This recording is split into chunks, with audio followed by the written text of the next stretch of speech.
What can you say about Ersan? You lost him for a while here. Yeah, he drove back today, and he's going to be out for a little bit. But we'll see. We'll evaluate and then we'll get some answers here shortly. He drove back because of the concussion, I understand, right? I think because of the fracture or the break to the nose. And the So, break. yeah, You can't fly in that correct. case. What will you do in the short term? You're a little thin now with John and Ersan. Does that mean We'll play them all. everybody just you have to go small, or what's it? Small or everybody's got to pull their weight or do a little bit more. It's not like we haven't been in this situation before, so it's the next guy up, and again, it's about being a team and winning as a team. So it's if you want to look at it being small or just the other guys are going to have opportunity to play. Well, I was going to say Jabari is playing well. Maybe he can take on some additional minutes. Is that something? Yeah, you can look at maybe more minutes, maybe moving him to the five. Looking at different situations. So we have that flexibility with the group that we have. Coach, you talked last night about losing Ersan and how well he's been playing. Like, what all do the guys need to do to compensate for his loss? Well, I think one, just kind of stay in your routine, not to add any pressure or feel like you have to make every shot.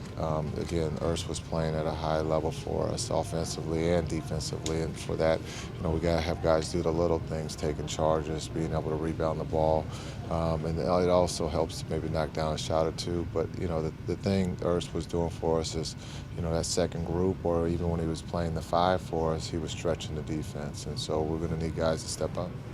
Jason, you're very familiar with this Dallas organization. Not that long ago, you played for them on a championship team. How have they been able to maintain their success? Is that Cuban? Is that Rick? What is that? I think it's a combination of Cuban, Rick, management. When you look at development of drafting guys, free agency, and then there's a guy that wears number 41. That's a great security blanket to have when you talk about a career from the start, and he's still got a lot of gas left in that tank to see the level that he's playing at right now. So there's a lot of combinations, but it starts with Cuban, the owner. When he has a plan and he follows and sticks to that plan, and sometimes it might be right, sometimes it's wrong, but he's not afraid to admit when he's wrong, or he's not afraid to admit when he's right. But I think he's great for the game, but he's great for other owners to understand, to see how things are done. Jason, what's it like for you to look over at that roster now? You see Tyson back, you see JJ back. The memories that brings up for you. I just wonder if, with the shortened season, if we would have brought him back. But I think it's great. I think Tyson. He was very comfortable there when he was in Dallas the first time, and you could see that he's very comfortable playing with Dirk. I think it's a great combination. They balance each other out, Dirk and Tyson. And then JJ, again, looks like he hasn't lost a step. He still looks like the guy that was there when we won the championship. Does that bother you a little bit, the what-ifs? What if we need to keep the band together after the lockout? No, I think it's great coffee talk, grab your Starbucks and talk about it at coffee. What if? Because it was a shortened season, so I think it's just a great thing to have to talk about. But again, Cuban had a plan in place. It's the business, always thinking ahead, or always going forward, not just staying pat. And that's he had his reasons, and he's the owner, so he gets to do what he wants. Jason, you played with Dirk, and you know what makes him an elite guy. When you have some of your younger guys, what would you like to see them take away from Dirk's game and kind of implement in their game? His work ethic, what he does on a daily basis, where, as a teammate, you get to see up close his work ethic of coming in, after practice at night, working on his game. Everybody thinks that the one-legged jump shot just happened. He worked on it, extremely hard. He works on it every day. The media guys that are around him understand how much shooting he puts into his game and how competitive he is. He's not afraid to say that he stunk, one night, and he's not afraid to be the GOAT of, having the ball and wanting to take the last shot.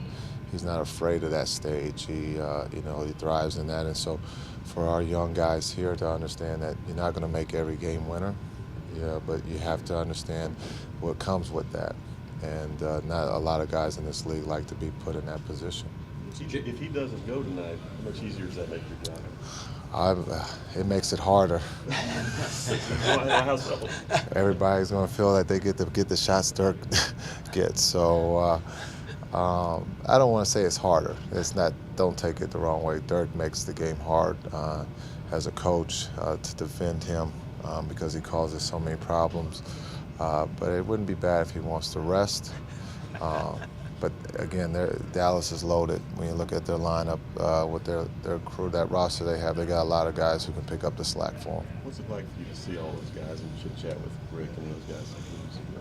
Is it business or is it just reminiscent? I think it's both. I think for me, I cheer for Rick and for those guys because we were a family. When it doesn't mean that I root against them. Only 2 nights out of the year, one being tonight, and then really soon next Sunday.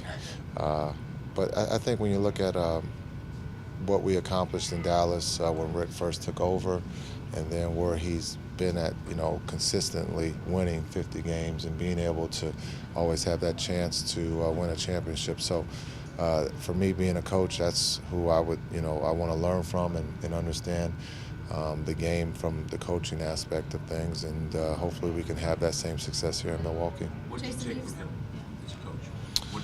I think when you look at his patience, you look at, he's never up and he's never down. You can be down 15 and he's not going to panic. And when you call that timeout, you always have that sense of security that, you have that belief, even though you have a player like Dirk, that, your coach gives you that vibe that we can come back and win, and it's not time to panic. And we saw that in the finals. We saw that in round 1 against Portland.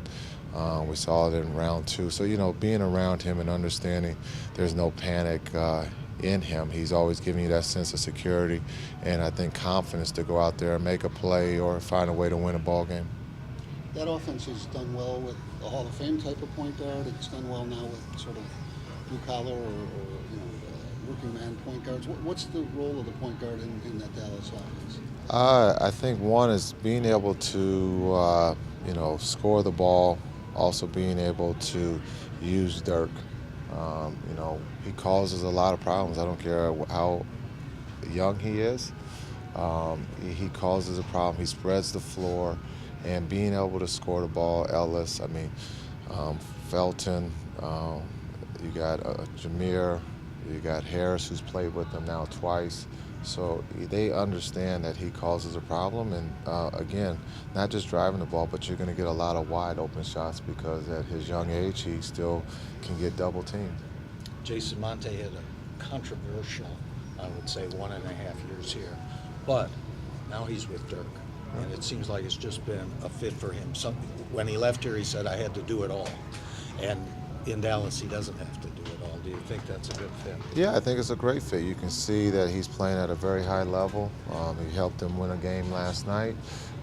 Again, Dirk helps guys. He brings the best out of their talent, and that's what he does for that team, and that's what I think he's doing right now for Ellis. But Ellis is a very talented player.